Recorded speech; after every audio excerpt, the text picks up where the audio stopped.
책을 공부하고 있는데요. 오늘은 20번째 책 잠언서입니다. 지난번에 살펴본 19번째 책 10편에는 성경의 딱 가운데 구절 이렇게 딱 나누는 게 있었잖아요. 이제 절반이 분량으로는 절반이 지나가고 있습니다. 그리고 다음 주 24일 오후하고 마지막 주 31일 오후에는 교회 일정이 따로 있어서 오늘이 2023년도 마지막 오후 성경 공부가 됐죠. 잠언서를 공부해 보도록 하겠습니다. 잠언서의 영어 이름은 프로버브, 우리나라 말로 풀어서 설명하면 하나님의 지혜를 가르치는 말, 이런 정도로 됩니다. 그래서 지혜서라고도 불립니다. 열왕기상 4장 32절 한번 찾아보겠습니다. 열왕기상 4장 32절.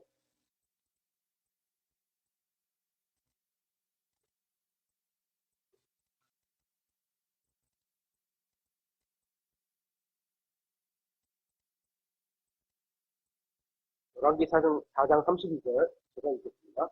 그가, 솔로몬이에요. 그가 3,000개의 잠언을 말하였고, 잠언에 기록된 전체 개수는 약 900몇 가지인데, 900몇 절인데, 3,000개를 말했고요. 그의 노래는 1,005편이었습니다. 그러니까, 시편에도 솔로몬의 게 있죠. 이런 표시가 되어 있습니다. 열왕기상 4장 32절에 솔로몬이 말한 잠언들 중에 하나님께서 한 권의 책으로 묶으셔서 우리의 유익을 위해서 주신 책이 잠언서입니다. 잠언을 크게 네 부분으로 나눠볼 수 있는데요. 첫째 부분은 1장부터 9장입니다. 여기에는 지혜에 대한 솔로몬의 찬양으로 이루어져 있습니다. 의로운 여자가 지혜를 상징하고 있습니다. 의로운 여자. 의로운 여자인 지혜와 그 반대에 선 악한 여자는 어리석음을 나타내고 있습니다. 그러니까 하나님의 지혜가 없는 사람은 어리석은 사람이 되는 겁니다. 그래서 짐승으로 비유하면 개, 그죠? 개. 그 다음에 구원받지 못한 사람들을 표현해서 그죠? 격하해서 이런 표현이 어쨌거나 성경에 있는 그들을 표현하면 개가 자기가 처하고 둥근다 이런 표현이 있어요. 또 그러니까 구원받지 못한 사람은 개, 구원받지 못한 여자는 돼지, 진주, 고리를 걸어서 이런 표현이 있잖아요. 그렇게 성경은 얘기하고 있습니다. 10장부터 24장은 솔로몬의 다양한 어록이 이루어져 있습니다. 그 어록들 많이 내는 사람들 있어요. 예전에 아주 옛날에 오래된 사람이 얘기하나 봐요. 히딩크의 어록, 예전에 누구의 어록 있죠? 이렇게 막 유명한 말들 있잖아요. 굉장히 포인트가 되면서 딱 각인될 수 있는 그런 말들이 많이 써있는데 여기도 10장부터 24장에도 솔로몬의 그런 말들이 있습니다. 특이한 점이 있다면 10장 1절부터 15장 33절까지 서로 대조를 이루고 있는 내용들을 비교하면서 설명하고 있고, 또 16장 1절부터 22장 16절까지는 서로 유사한 내용을 비교하고 있고, 일단 한번 찾아보겠습니다. 22장 17절부터 24장 22절까지는 단순한 지혜의 말씀을 표현하고 있습니다. 그리고 단순한 지혜의 말씀에는 이집트인들의 지혜와 유사한 부분이 표현이 되어 있습니다.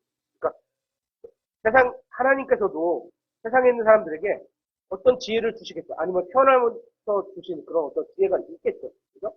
갖고 있겠죠. 아니면 삶에서 터득했는데 그게 하나님의 지혜하고 똑같을 수도 있고. 그죠? 예를 들어서 우리나라 말에 있죠? 성경하고 똑같은 의미의 속담 같은 격언들이 있잖아요. 그죠? 그런 것들이 이런 거일 수 있죠. 이집트 사람들의 지혜와 유사한 부분이 있고. 그 이집트 사람들의 지혜가 하나님의 말씀에 똑같은 거는 하나님의 말씀하고 똑같은 거예요. 아닌 것만 버리면 되는 거예요. 그죠?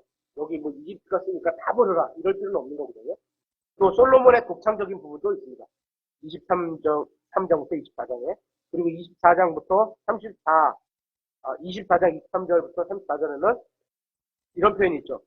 이것들도 지혜로운 자에게 속한 것입니다. 라는 시작으로 인해서 부록과 같이 포함되어 있는 어떤 표현이 있는 거죠. 이것들도 이렇더라. 해갖고 나머지 내용이 부록으로 표현되어 있는 그렇게 보시면 됩니다. 25장부터 29장은 히스기야 시대 사람들이 편집한 솔로몬의 잠언입니다. 그리고 잠언의 부록처럼 30장에 아굴의 말과 31장에 르무엘의 말이 들어있습니다. 이 중에 이제 31장에는 굉장히 자주 찾아보는 현숙한 내용이라는 표현이 있죠. 잠언은 영어 킹제임스 경우 915절, 절수가 915절이에요. 그리고 15,043단어로 이루어져 있습니다. 킹제임스 영어 성경에서 볼 수 있는 콜론, 뭔지 아시겠죠? 세미콜론을 위에 점과 밑에 이렇게 쉼표가 있는 게 세미콜론이고, 이렇게 되어 이제, 콜론은 땅, 이렇게, 땅, 위아래로 찍혀 있는 거. 이렇게 뚝 찍혀 있는 거 있잖아요? 그게 콜론이에요. 그거는 앞의 내용을 콜론, 위에 게 똑같은 의미로 설명을 해주는 그런 뜻이에요. 그죠? 그리고 컴마는, 세미콜론이 이렇게 되면, 이거, 그리고 뭐다, 이렇게 이제 순차적이나 어떤 순서로 이렇게 나열해주는 그런 다음, 뭐, 시간대나 다음의 환경이나 다음 말씀이나 이렇게 그 다음 차례를 말씀하는 거고. 잠언은 대부분 운율에 맞는 이행 구절로 이루어져 있는데 몇 구절 한번 찾아보겠습니다. 19장 29절입니다. 두 행의 구절, 그러니까 앞에 행과 뒤에 행이 있는데 이게 앞뒤가 어떤 서로의 관계를 나타내는 그런 걸로 많이 담고 있죠. 19장 29절에는 심판은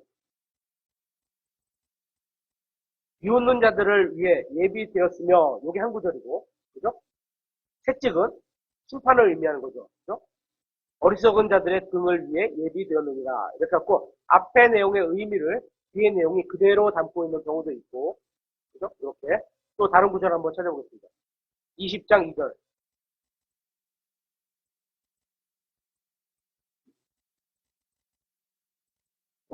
왕의 두려움은 바다의 울부짖음 같으니, 여기 앞에 구절이고, 뒤에는 누구든지 그의 분노를 일으키는 자는 자기 혼을 대적하여 죄를 짓느니라. 이렇게 되는데, 이것은 앞의 내용의 의미를 뒤의 내용이 좀 더 구체적으로 설명해주는 방식도 있고, 그러니까 이렇게 다양하게 있는 거예요. 또 세 번째, 잠언서 13장 9절 한번 드려보겠습니다.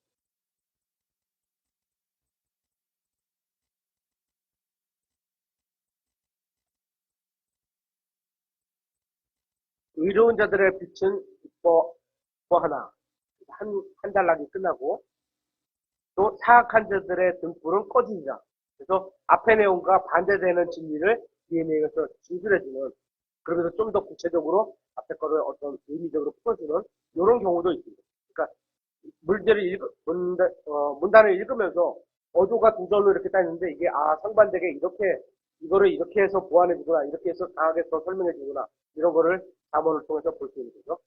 잠언 전체의 핵심 단어는 지혜입니다. 지혜는 마음의 영적인 문제와도 관련이 있습니다. 잠언은 지혜가 필요한 세 부류의 사람을 언급하고 있습니다. 그들이 바로 단순한 사람, 비웃는 사람, 어리석은 사람입니다. 한번 찾아보겠습니다. 잠언서 1장 20절입니다. 지혜가 필요한 세 부류의 사람.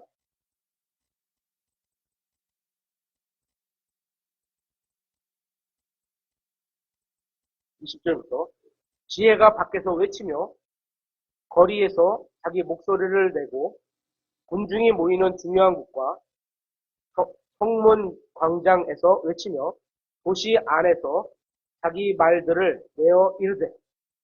지혜를 보통 의인화된 예수 그리스도 이렇게 표현하는 경우도 있죠. 예수 그리스도에 관한 말씀 이렇게 표현하는 경우도 있고요. 그럼 예를 들어서 지혜를 복음이라고 이렇게 바꿔서 읽어보면 이런 거죠. 20절에 복음이 밖에서 외쳐진다는 얘기가 되겠죠. 그렇죠? 22절에는 단순한 자들아, 이게 지혜가 필요한 부분 중에 첫 번째 사람이에요. 단순한 자들아, 너희가 어느 때까지 단순함을 살아가겠느냐? 두 번째 지혜가 필요한 사람은 비웃는 자들이 어느 때까지 자기들의 비웃는 것을 기뻐하며, 세 번째 지혜가 필요한 사람은 어리석은 자들이 어느 때까지 지식을 미워하겠느냐? 너희는 내 책망의 말을 듣고 돌아서라. 보라, 내가 내 영을 너희에게 부어주며 내 말들을 너희에게 알려주리라. 성경이 말하는 어리석은 자의 특징을 보면 어리석고 지혜와 훈계를 싫어합니다. 그래서 부모가 어떤 삶의 경험이나 이런 거를 알려주려고 하는데 안 들어요. 싫어요. 듣기 싫은 거예요. 어쨌거나 어리석은 자라는 거예요. 그죠? 어리석은 자는 자기 확신에 가득 차 있습니다. 자녀가 아무리 오래 살았어도 부모보다 오래 살았어요. 그죠? 부모가 아무리 오래 살았어도 할아버지보다 오래 살을 수 없어요. 오래 사는 건 그냥 오래 사는, 밥만 먹고 오래 사는 게 아니에요.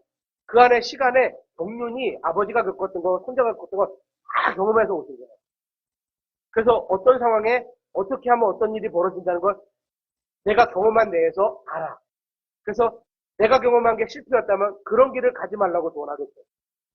성공한 길이라면 그런 길을 오는 게 좋겠다고 조언하겠죠. 그죠? 그래서 부모의 말을 잘 들어야 되는 거죠. 어린아이들은. 그리고 어리석은 자는 자기 확신에 차 있습니다. 남 말을 들을 게 없어요. 이거 내가 믿는 게 다오라 이런 거죠. 어리석은 자는 생각하지 않고 말합니다. 깊이 생각하지도 않아요. 깊이도 아니에요. 생각하지도 않고 말. 생각보다 이런 남자들 많아. 생각보다 많아요. 생각들 안 해요. 그냥 누가 말하면 머릿속에서 후룩 해갖고 싹 내보내고요. 그걸 좀 한번 생각해보고, 내일 대답해도 될까요? 이렇게 한번 또 집에 가서 꾹떡 삼키고 집에 가서 생각해보고 대답해줘도 충분한 건데, 그냥 그 자리에서 그냥 탁 뺏어내. 그게 좋은 거야. 어리석은 거죠. 그냥 그게 진짜 성령님께서 나에게 생각을 넣어주셔서 확 대답하는 거면 좋은데, 아닌 경우가 훨씬 많을 거 아니에요. 그러면 그 입을 다물어야 되는데, 그걸 막 뱉는 거. 그런 사람은 어리석은 자라고 하죠. 그래서 어리석은 자는 죄를 지었습니다. 죄를 비웃고 죄 짓는 자를 비웃고. 또 단순한 자의 특징은 아무 것이나 믿고 아무거나 믿는 사람입니다. 어린아이의 특징이 좋은 면은 단순하게 믿어서 예수님의 말씀을 순수하게 받아들이는 건 좋은 면이죠. 어린아이의 특징에 잘못된 면은 너무 아무거나 말을 막 믿어갖고, 그죠?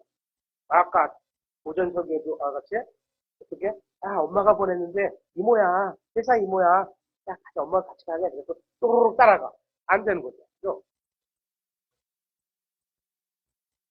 단순한 자입니다. 그는 모든 것을 믿고 모든 사람을 믿습니다. 단순한 자는 영철이 없기 때문에 영철, 언더스탠드, 깨달음, 이런 거죠. 이해, 이런 거죠. 없기 때문에 쉽게 속임수에 넘어갑니다. 단순한 자는 앞에 놓인 것을 보지 못합니다. 그냥 그 사람만 앞에 있는 그 뭐 하나에 꽂혀갖고 그냥 막 가는 거예요. 제가 그런 성격이 좀 많은 편인데, 이런 것을 옆에 주위를 잘 못 봐요. 근데 가끔 약간 천천히 가면서 이제는 주위도 보고 가게 되죠. 따라서 단순한 자는 항상 문제에 빠지게 됩니다. 네 번째, 비웃는 자의 특징은 자신의 수준에 비해서 너무 높기 때문에 이해하지 못합니다. 그러니까 그냥 옆에 사람들이 그거밖에 몰라 이러면서도 자기는 이해를 못하는 거죠. 도리어 지혜를 비웃습니다. 비웃는 자는 자신이 모든 것을 알고 있다고 생각을 하지만 실제로는 모르는 게 더 많은 거죠. 비웃는 자는 책망을 통해 바로잡을 수 없습니다. 남의 말을 안 들어요. 비웃는 자는 심판을 받게 됩니다. 지혜는 이 세 부류의 사람들을 계속 부르고 있는 것으로 시작합니다. 아까 읽은 1장 20절부터 23절에 또 지혜는 이들을 다시 한 번 더 부르는데 이 부를 때는 비웃는 자가 빠집니다. 두 번째 부르는 거는 8장 5절에 두 번째 한 번 다시 부르거든요. 이들을. 근데 거기에는 비웃는 자가 없어요. 왜냐하면 그는 첫 번째 부르실 때 비웃었기 때문에 부르지 않으세요. 그렇죠? 또 세 번째, 지혜는 다시 세 번째 부르시는데 9장 4절에 이 부르시면은 오직 단순한 자만 초청을 받습니다. 단순해. 왜냐하면 어리석은 자는 어리석음을 쫓아가서 죽음을 받아들이고 결정한 겁니다. 진리의 빛을 안 받아들이고 그냥 죽음의 빛을 받아들이는 거죠. 죽음의 어둠을 받아들이는 거죠. 그래서 비웃는 자는 망하게 됩니다. 6장 32절에. 결국 단순한 자도 어떻게 돼요? 부르심을 거절했기 때문에 지옥으로 가게 되는 겁니다. 2장 18절에. 이렇게. 그래서 성경 지혜를 알려줘도, 들어야 되는 사람들에게 알려줘도 안 듣겠다고 하고, 나 그거 싫다고 거절하고 그러면 그건 받아들여지지 않는 거예요. 그렇죠? 하지만 저희가 해야 되는 건 전해주면 되는 거예요. 그걸 꼭 믿게 하라, 듣게 하라, 이렇게 설득해서 이렇게까지는 안 해도 되거든요. 잠언에는 진리를 거부하는 이 세 부류의 사람들과 비교되는 다른 사람도 나옵니다. 바로 훈계를 받아들이는 지혜로운 사람입니다. 이런 사람이 우리가 되어야 되겠죠. 지혜로운 사람은 자신이 들은 말씀에 순종을 합니다. 또 지혜로운 사람은 자신이 배운 것을 기억합니다. 그래서 그때부터는 자신 것이 되는 거예요. 우리가 하나님의 말씀을 따라서 산다는 게 내 인생을 살아가지 않는다고 생각하는 사람도 있는데요. 첫 번째는 그렇게 해도 상관없잖아요. 나보다 훨씬 뛰어난 지혜를 갖고 계신 분이 나에게 알려주셔서 그 말씀을 해보니까 오라. 그러면 두 번째는 그게 내 지혜가 되는 거예요. 하나님의 지혜가 내 안에 들어와 있는 거가 되는 거예요. 남의 지혜가 아니에요. 남의 인생을 사는 게 아니에요. 그게 내 인생이 되는 거예요. 그때는. 또 지혜로운 사람은 다른 사람을 주님께로 인도합니다. 왜냐하면 그 길이 옳으니까. 지혜로운 사람은 죄를 피합니다. 죄의 시작은 사망이니까. 하나님으로 인한 멸망이니까. 지혜로운 사람은 자신의 혀를 지켜 말을 조심합니다. 야고보서도 보세요. 혀를 길들 수가 없어요. 혀를 길들 수 있는 건 하나님만 하실 수 있어요. 결론은 쓸데없는 말을 하지 않으려면 말을 하지 않고 추천해야 지혜로운 사람은 매일 열심히 주님의 길로 행합니다. 그리고 잠언의 핵심 표현은 주의 두려움입니다. 주를 두려워하는 것. 2장 5절 한번 찾아보겠습니다. 잠언서 2장 5절.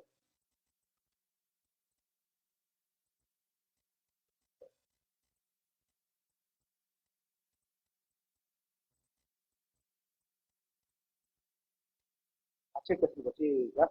그때 주 두려워하는 것을 깨닫고 하나님 아는 것을 발견하리니. 중요한 것을 찾기 위해서 하나님의 두려워하는 것을 알게 되는 거예요. 그래서 지혜의 시작은 그걸 두려워하는 것입니다. 하나님을 두려워하는 시작해요. 두려운 하나님. 하나님의 속성 가운데 하나의 명이죠. 그걸 너무 크게 봐도 안 되고, 너무 작게 봐도 안 되고, 진짜 적정하게 사랑의 하나님, 은혜의 하나님, 긍휼의 하나님, 용서하신 하나님, 심판하신 하나님, 두려운 하나님, 이게 골고루 다 연결되었고, 진짜 우리가 균형 잡힌 하나님의 모습을 봐야지, 두려운 하나님을 크게 보면, 진짜 두려워서 예배 드리러 와야 돼. 나 죽을 거. 가다가 죽이시는 거 아니야? 이런 거는 아니에요. 그죠? 이 표현은 잠언에서 14번이 나옵니다. 지혜의 길이 행로나 길이라는 단어로도 2장부터 4장에 걸쳐서 여러 번 나옵니다. 이제 각 장별로 간단히 살펴보도록 하겠습니다. 1장에는 솔로몬이 왕이 되면서 하나님의 백성을 바르게 다스리고자 했기 때문에 하나님께서 그에게 주님의 지혜와 명철을 주셔서 이 잠언을 기록하게 하셨다는 겁니다. 이 지혜를 의인화하면 예수 그리스도가 됩니다. 그래서 하나님의 지혜를 들을 수 있는 책이 잠언서인 겁니다. 한 30년 전에 누군가 저에게 그때는 기도하러 다니는 분이 꽤 많았어요. 그건밖에 전이에요. 그때는 기도하러 다니는 분이 꽤 많았어요. 근데 저희 집에 이제 건너방 옆방에 그 상가방이 있어요. 상가가 딸려있는 방이 하나 있는데 거기에서 뭐 기도해 주신다고 오신 어떤 분이 계셨어요. 잘 기억을 안 나지만 전체적인 맥락은 그래요. 그래서 그분이 이제 하시는 말씀이 사업을 잘 하려면 잠언을 읽어라 이러는 거예요. 그때는 그게 무슨 말인지 잘 몰랐죠. 그죠? 그랬던 분이 한 번 있었어요. 근데 이제 성경을 다 읽어보니까, 이게 삶에 필요하긴 하구나. 진짜 요약본이다, 어떻게 보면. 우리가 생활 가운데 여유롭게 사는 요약본이다, 이렇게 볼 수 있는 책이긴 하죠. 성경의 어느 한 권 중요하지 않은 책이 없지만, 삶에 직접적인 교훈을 주는 내용이 가득 담긴 책이 이 잠언인 겁니다. 그래서 저도 우리 아이들, 딸들, 어렸을 때 성경을 1년에 1.5독 정도 했거든요. 해마다 계속. 그때 기억할지 모르지만 그 창세기, 시편, 잠언, 전도서, 그 다음에 로마서 이 5개를 다 읽고 한 번 거기를 더 읽어요. 거기만. 2독은 아니죠. 그게 1.5독도 아니죠. 어쨌거나 다 읽고 창세기, 시편, 잠언, 전도서, 그 다음에 로마서 이렇게를 5권을 뒤다 붙여갖고 읽고 거기만 딱 읽고 또 읽고 거기만 딱 읽고 이렇게 해서 한 5, 6년? 6, 7년? 이렇게 읽었던 것 같아요. 2장에서 우리는 지혜가 우리의 길을 보호해줌을 볼 수 있습니다. 8절에. 또 그리고 지혜는 하나님의 방패로 우리를 보호해주는 것을 볼 수 있습니다. 7절에. 그리고 지혜는 길을 보호해줍니다. 가야 될 길을 보호해주는 거죠. 8절에. 지혜는 우리를 불순종하는 사람들로부터 지켜줍니다. 그래서 어리석은 사람들이 아니면 악한 여자가 어떤 여자가 이렇게 해서 표현해서 나오잖아요. 그죠? 또한 우리는 여기다 낯선이구나. 낯선. 이상한 여자. 그러니까 우리 흥정성어는 낯선 여자 이렇게 되는데요. 영어로는 스트레인지예요. 그럼 이상한 이런 거잖아요. 이상한 여자로부터 지켜줍니다. 우리가 이상한 여자로부터 지켜줘. 예를 들어서 어디 남편들이 출장을 갔는데 외지나 외국으로 출장을 가는데 이상한 여자가 가서 사사사사 하는데 그거를 지킬 수 있는 말씀이 잠언서에 들어가 있다는 거죠. 왜? 이 이상한 여자로부터 어떻게 내가 믿음으로 행해야 되는지를 딱 표현이 되어 있거든요. 3장에서 우리는 지혜가 우리의 행로들을 지도해준다는 사실을 배울 수 있습니다. 행로, 패스, 길, 웨이. 어떤 방향으로 어떤 길을 가야 되느냐. 이걸 알려주는 게 지혜예요. 그래서 예수 그리스도예요. 한마디로 말하면. 다만 다음과 같은 조건들이 있습니다. 우리는 주님의 말씀에 귀를 기울여야 한다는 겁니다. 그렇지 않으면 그게 지혜가 우리한테 작용이 될 수가 없어요. 또 내가 그거를 하나님의 말씀을 최우선순위에 놔야 되는 그런 우선순위에 대한 부여에 대한 것도 나에게 있는 거죠. 또 5절에 주님을 신뢰해야 되는 거죠. 하나님의 말씀을 신뢰하지 않으면 하나님을 신뢰하지 않으면 하나님의 말씀도 신뢰하지 않는 거예요. 거꾸로 말하면 우리가 성경 기록을 신뢰하지 않으면 하나님을 신뢰하지 않는 것과 똑같은 거예요. 주님께 순종해야 하는 조건이 있습니다. 그 이제 순종하는 자들에게 계속 한 걸음 한 걸음 더 알려주셔서 그 길로 더 점점 나가는 거죠. 주님을 공경해야 합니다. 무시하면 안 되는 거죠. 하나님이 말한 아빠를 무시하면 아빠가 말했는데 아빠를 무시하면 그죠? 아빠 말은 먹히지 않는 거예요. 지혜가 여러분의 삶에 없어지는 거예요. 없는 거예요. 그래서 주님을 공경해야 합니다. 그리고 주님께 복종해야 합니다. 주님이기 때문에요. 4장에서 우리는 지혜가 빛을 비춰줌으로 우리의 길을 완전하게 해준다는 사실을 배울 수 있습니다. 또 빛이신 예수님 그리스도. 1절부터 13절은 지혜가 우리에게 해주는 것이 무엇인지 알려주고 있고 20절부터 27절까지는 지혜를 어떻게 대해야 하는지를 말씀하고 있습니다. 잠언서에는 많은 것들이 또 가증하다고 주님께서 말씀하고 있습니다. 가증한 것. 3장 32절에는 삐뚤어진 자. 식량을 하는데 삐뚤어진 자. 예를 들어서 판사인데 이 사람은 내 친척이니까 좀 가벼운 영역이고 너는 나한테 말투도 탁하고 반성하는 분위기 없고 입담하는 그 무거운 추 이런 거 안 되는 거죠. 삐뚤어진 자는 안 돼. 구부러진 자는 안 돼. 똑바르게 찾아서 같은 길을 같은 치도를 해야 돼.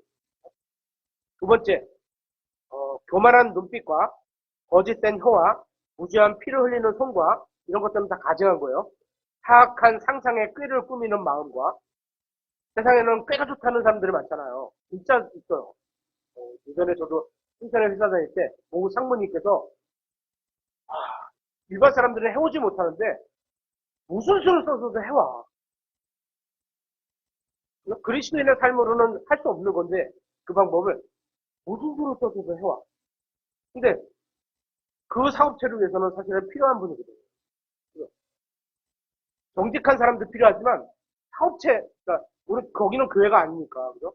사업체에는 그런 사람도 필요했던 거예요. 그러니까 그런 것은 사실은 하나님께서 가증히 여기시는 거예요. 사악한 상상에 꾀를 꾸미는 마음과 신속히 해악으로 향하는 발과 악한 데로 가는 데는 발걸음이 가볍고 빨라. 그죠? 거짓들을 말하는 거짓 증인들. 형제들 사이에 불화를 뿌리는 이런 사람들은 하나님께서 다 가증히 여기시는 사람들이고 8장 7절에 보면 사악함도 가증히 여기죠. 사악한 거, 가증히 여기죠. 또 11장 1절에는 거짓된 추. 무게가 이쁜 사람이 오면 술을 좀 무거운 거 달아서 쌀을 많이 주고 아유 좀 못났어. 술을 약간 가벼운 거 달아서 쌀 적게 주고 그러면 안 되는 거죠. 그죠?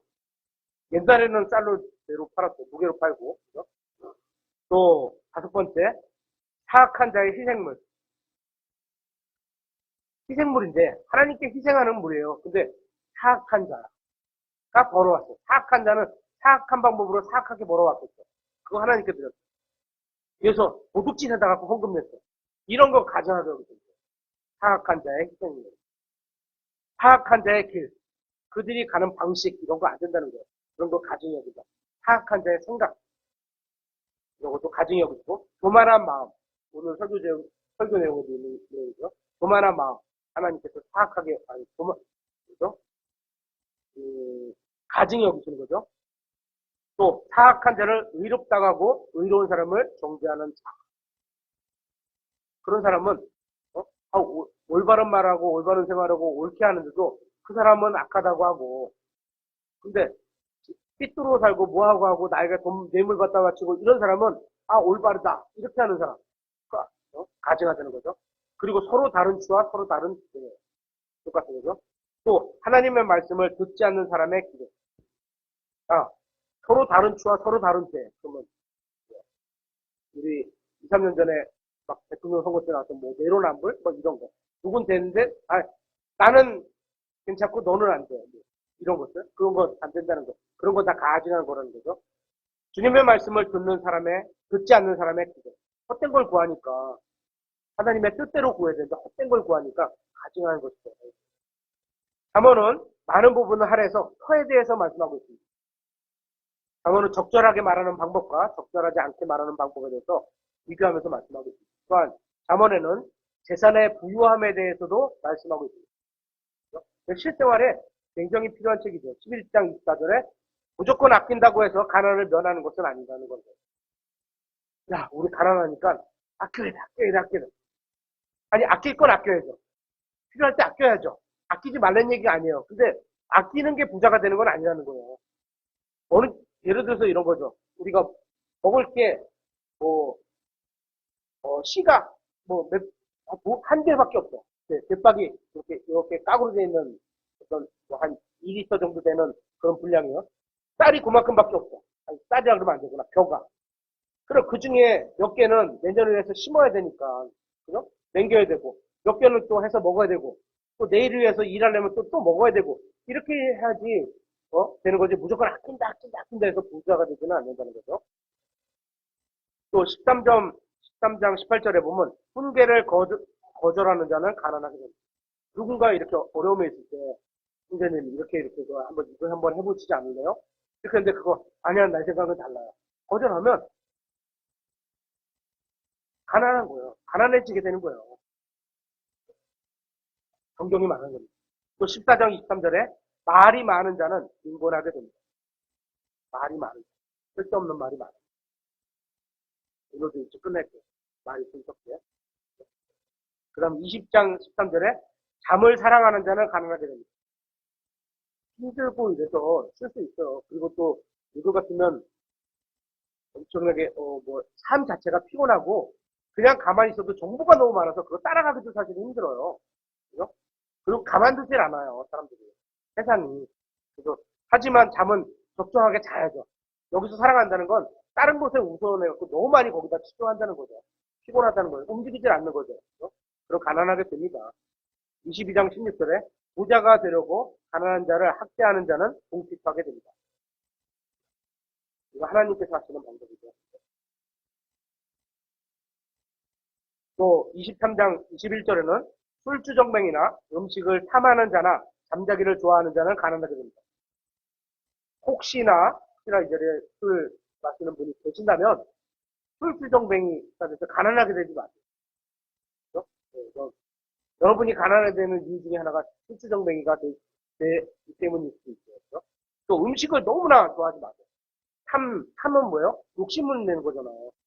내가 가진 것 이상으로, 거리 이상으로 너무 많은 걸, 너무 좋은 걸 먹는다든지, 거리 이상으로, 이런 거 있어요. 엔겔지수인가요? 엔겔지수 기억나세요? 엔겔지수가 뭐죠? 엔겔지수가 틀리면 나중에 정정하겠습니다. 제가 기억으로는 엔겔지수가 소득에 대한 식료품에 대한 그 금액 비율이에요. 엔겔지수라는 게. 그래서 그게 너무 높으면 식비가 너무 많다는 거예요. 상대적으로. 그러면 가난해진다는 거예요. 가난한 사람이라는 거예요. 엔겔지수가 높으면. 그러니까 당연히 먹고 뭐 좋은 것도 먹을 수 있고 때로는 고급도 먹을 수 있지만 식비가 너무 많은 비중을 차지하면 어떻게 돼요? 공핍하게 된다는 거예요. 이건 성경이 말씀하시는 거예요. 또 28장 22절에 급하게 부자가 되려 하는 자는 공핍하게 됩니다. 조급하면요. 안 보여요. 옆에 상황들이. 그거에 마음이 꽂히면 안 보여요. 그래서 그런 연습이 조금 필요해요. 나 저거 마음에 들어. 그러면 모든 방법을 동원해서 다른 거 옆에서 누가 말해주는 것도 안 들리거든요. 그거를 꽂혀서 살라 그래요. 좀 한숨 쉬면 돼. 아, 그거 다음에 사지 뭐. 그거 꼭 아니라도 돼. 그죠? 비슷한 거 있으면 비슷한 거 사지 뭐. 이런 마음이 가지고 있으면 조급함이 없어지거든요. 그러면 저게 진짜 시가로 가치가 있는 건가? 내가 갖고 있어. 예를 들어 잘 보관했다. 비싸게 팔 수 있는 거가 이렇게 생각을 할 수도 있는 거고. 아니야, 저거 지난 과거 쭉 보니까 걔는 사면은 바로바로 떨어져. 이런 것들은 사면 안 되는 거죠. 그죠? 그래서 급하게 부자가 되려고 마음을 먹으면 가난하게 된다고 선생님이 말씀하셨습니다. 또 잠언에는 17개의 더 나은 것. 더 나은 것은 뭐죠? 이것도 나은데 더 나은 것. 사도행전에 보면 주는 것은 좋은 건데 아니, 받는 것은 좋은 건데 주는 것은 더 좋은 것. 이렇게 표현이 나오잖아요. 그죠? 그런 더 나은 것에 대한 표현이 여러 번 17개 나옵니다. 지혜는 금보다 낫다. 뭐가 더 나은 거예요? 지혜가 낫다. 비교하는 게 금이니까. 금. 맞나요? 지혜의 말씀 여기다 딱 놓고 금 10돈짜리 딱 여기. 이때 한돈이 한 39만 원 가나요? 350만 원짜리 금덩이 하나 여기 이만하게 딱 놓고 여기다 딱 놨어. 어떤 걸 선택하실래요? 하나님은 이게 더 낫다 그러는데 많은 사람이 이걸 선택할 거예요. 금을. 그렇죠?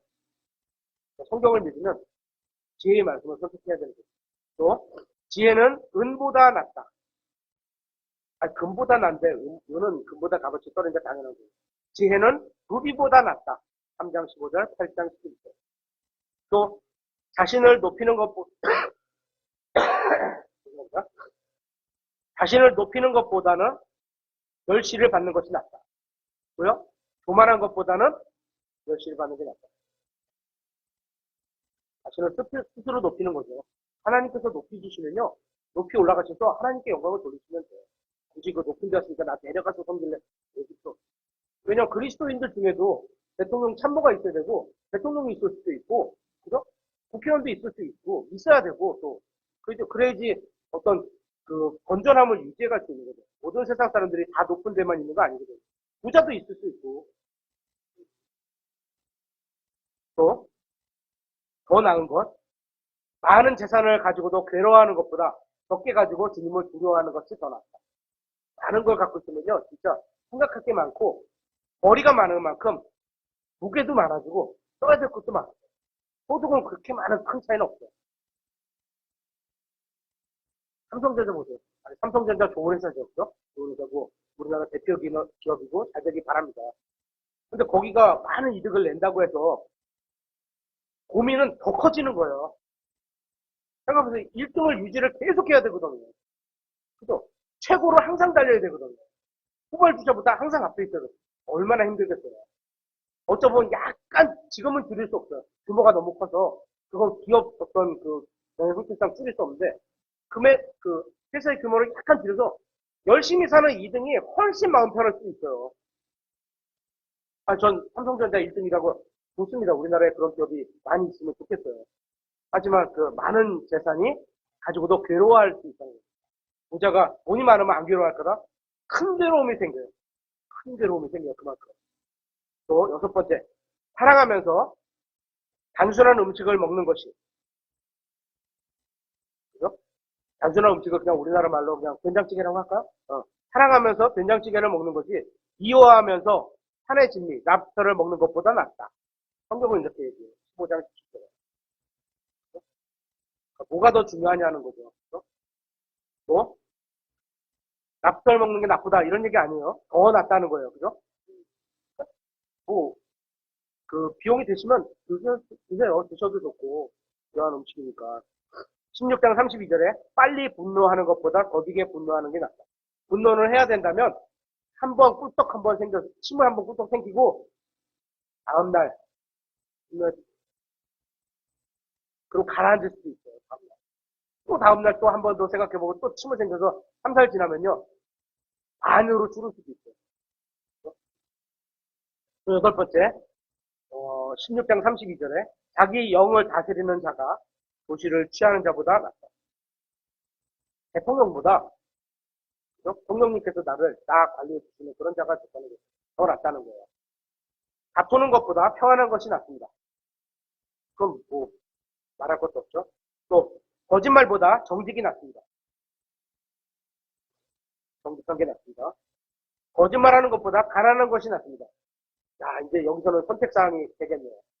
그죠? 가난한 거, 거짓말하는 것보다 가난한 것이 낫습니다. 저희가 한 2년 전인가 3년 전에 영화를 본 것 중에서 봤나요? 저는 봤는데, 그, 그리스도인 가정인데, 어떻게 하다가 집에 이제 목소리를 나간 거예요. 아, 그런가? 아, 목소리를 나갔어. 근데 집을 잘 수리해주고 그러니까 이 집 주인이, 내용은 비슷합니다. 정확치 않아요. 하여튼간. 집 주인이 자기 회사 측에서 이 사람을 부른 거죠. 이 사람 이렇게 해서 정직하게 잘한다.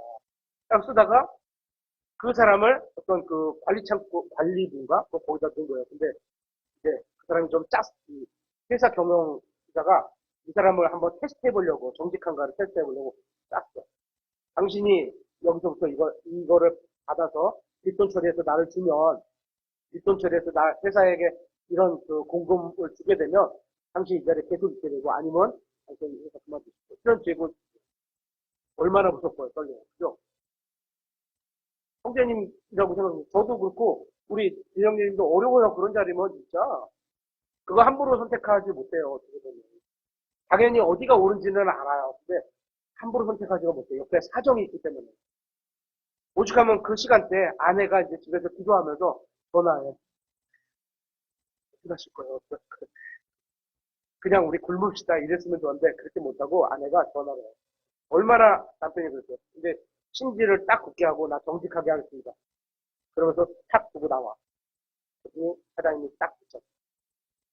우리 회사는 당신 같은 사람이 그 자리에 있어요. 어떤 그 테스트에 걸리는 거예요. 그 돈 받아갖고 해드릴게요. 왜냐면 예를 들어서 월급이나 일자리가 조금 다르고 생각해요.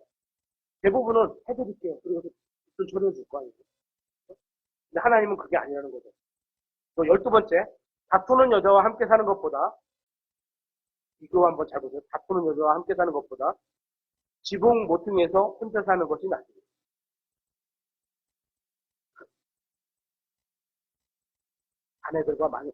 아내분들이 많이 다투지 말아주세요. 이거 힘듭니다. 남편, 아내들도 다 힘들지만 남편도 외부에 나가서 돈 벌어 왔는데 집에서 많이 울고, 힘드니까 우는 거죠. 그죠? 울고, 또 이제 뭐, 다툴 일이 있겠죠. 당연히. 마음에 드는 사람이 어디 있겠습니까? 그죠? 저도 제가 마음에 안 드는데, 제가 다른 사람 마음에 안 들어요. 하지만 그러다고 다투면서 계속 지내면 어떻게 돼요? 지붕에서 혼자 지내는 것이 낫다. 지붕의 모퉁이에서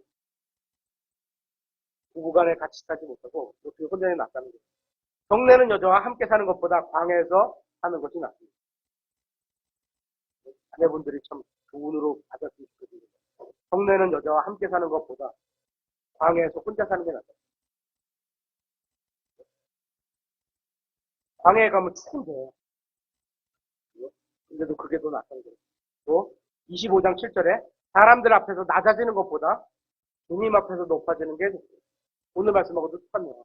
네가 스스로 낮아지면 주님께서 주님의 때에 너를 높이시리라 이렇셨잖아요. 똑같은 거예요. 15번째, 은밀한 사랑보다 드러내 꾸짖는 것이 낫습니다. 16번째, 가까운 이웃이 먼 형제보다 낫습니다. 이웃사촌 뭐 이런 거 있잖아요. 제일 좋은 건요, 형제가 멀리 살아도 가까운 마음으로 지낼 수 있게 계속 연락해주고, 가끔 찾아가서 이렇게 보고 어려운 거 있으면 지원해주고, 이러면, 먼 형제가 아니고 가까운 형제가 되는 거겠죠. 그 28절 6절에, 사악한 부자보다 가난한 의인이 낫습니다. 동의하시나요? 그리고 30장에는 아굴의 기도가 나타납니다. 그 중에 7절부터 9절, 그리고 17절과 33절에 마치 앞뒤 문맥이 상관없어 보이는 그런 자본이 있는데요. 자세한 내용은 나중에 한번 더 강의를 할 때, 언제쯤 모르지만, 그때 한번 살펴보도록 하겠습니다. 그리고 마지막 장인 31장은 성숙한 여인에 대해 말씀으로 끝을 맺습니다. 이 여인은 믿음이 확고하고 도덕적으로 덕이 있으며 심지가 굳고 능력이나 재능이 탁월한 모습을 보이게 됩니다. 이 현숙한 모인의 특징은 이렇습니다. 한번 성경을 찾아보겠습니다. 제가 써놓은 거고요. 잠언수 31장 마지막 페이지니까요. 한번 다 찾아보겠습니다. 잠언수 31장 10절 10절부터 누가 현숙한 여인을 발견할 수 있느냐. 찾기가 그만큼 어렵다는 겁니다. 그렇죠? 그녀의 값은 루비보다 훨씬 더 나가느냐. 보석보다 귀한 존재예요. 그런 현숙한 여인이 되는 자매님들이 되셔야 되고, 또 현숙한 여인을 맞을 수 있는 그런 형제님들이 예전에 어떤 죄송합니다. 대중가요 끝에 보면, 뭐, 청바지가 잘 어울리는 그런 여자와 나는 그런 여자와 잘 어울리는 남자가 좋더라? 뭐 이런 표 있잖아요. 이런 여인을 맡고 싶으면 거기에 잘 어울리는 남편이 합니다. 11절. 그녀의 남편의 마음이 그녀를 편안히 신뢰함으로 나가서 일해도요. 아내를 통해서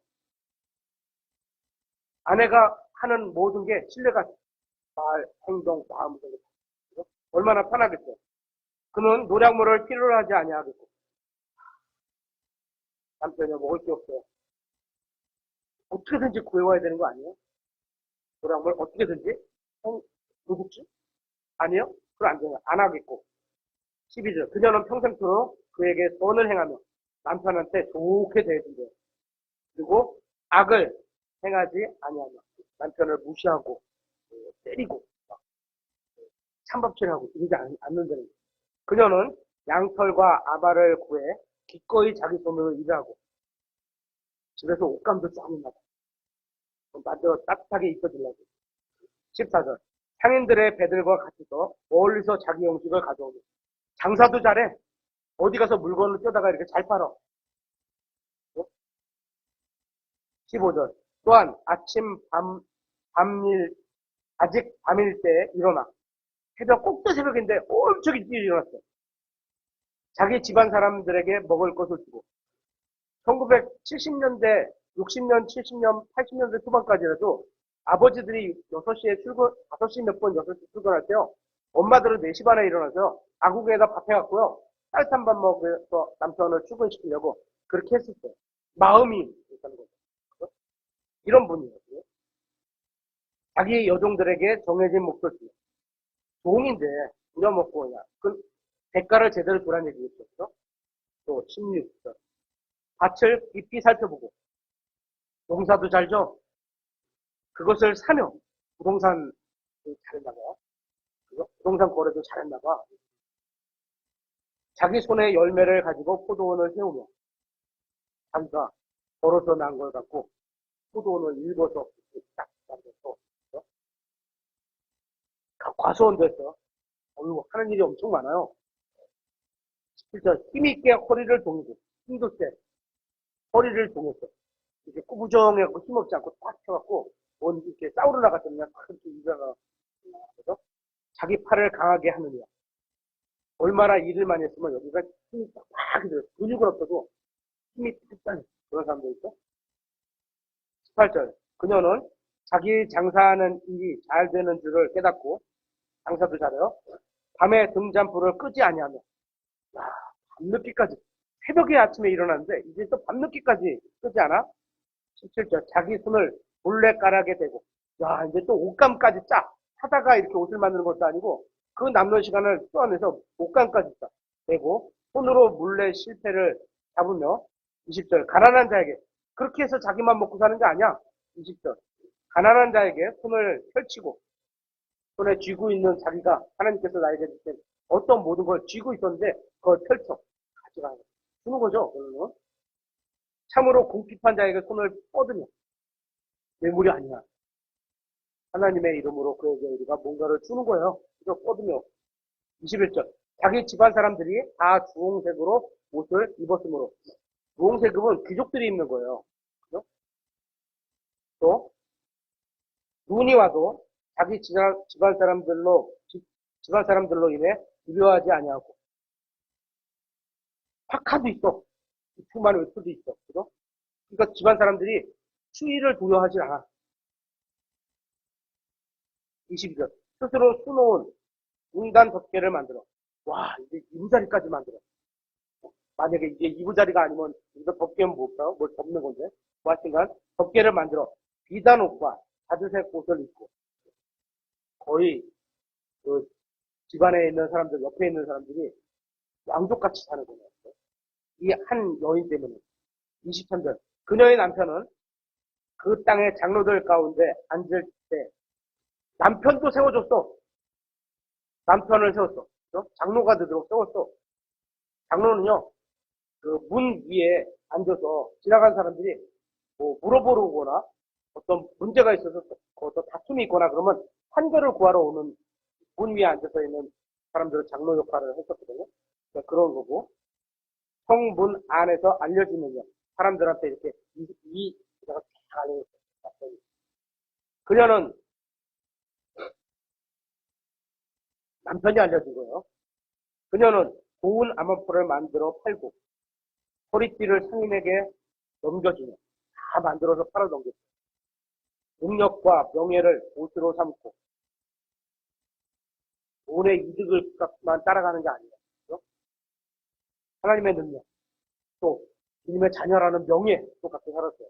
옷으로 삼고 다가올 때를 기뻐하리라. 그녀는 지혜롭게 자기 입을 열고 자기 혀 속에 친절의 법을 두고 말도 친절해. 와. 근데 여기 하나 빠진 게 있어요. 뭐겠죠? 외모가 안 나와. 또 뭐가 보고 외모는 없어요. 이뻤더라. 이게 없어요. 27절. 자기 집안의 길들을 잘 살피고 게을리 얻은 빵을 먹지 아니하나니 그녀의 자식들은 일어나서 그녀를 복받은 자라 하며 자식들이 엄마한테 와 엄마 진짜 복받은 분이네. 그죠? 그녀의 남편도 그녀를 칭찬하기를 남편도 칭찬해. 많은 딸들이 덕스럽게 행하였으나 그대는 그들 모두보다 뛰어나도다 하느니라. 그죠? 호의도 거짓되고 아름다움도 헛되나 주를 두려워하는 여자는 하나님을 두려워하는 이런 사람은 칭찬을 받으자. 여기까지만 볼까요? 네. 이렇게 되는 거예요. 이런 사람이 돼야 되는 거예요. 그죠? 쭉 살펴봤더니 누가 성숙한 여인을 발견할 수 있는 우리가 발견할 수 있어요. 어떻게? 시온자매가 성숙한 자매가 돼요. 하영자매도 또 하나자매도 또 올솔자매도 다 성숙한 여인으로 발견될 수 있어요. 그죠? 누가 발견할 수 있냐? 제가 발견하고 싶어요. 그렇게 될 수 있어요. 그죠? 그녀의 값은 루비보다 훨씬 더 나으니라. 이 땅에서 성숙한 여인으로 살아가야 되는 게 우리예요. 우리 그리스도인의 신부기 때문에 신부, 아내, 그죠? 결혼하기 전에는 처녀. 하지만 결혼하고 나서는 뭐 성숙한 여인. 이렇게 되는 거예요. 이 땅에서 저와 여러분이 그리스도의 신부로서 성숙한 여인으로 살아가야 하는 겁니다. 이렇게 해서 잠언 개요를 마치도록 하겠습니다.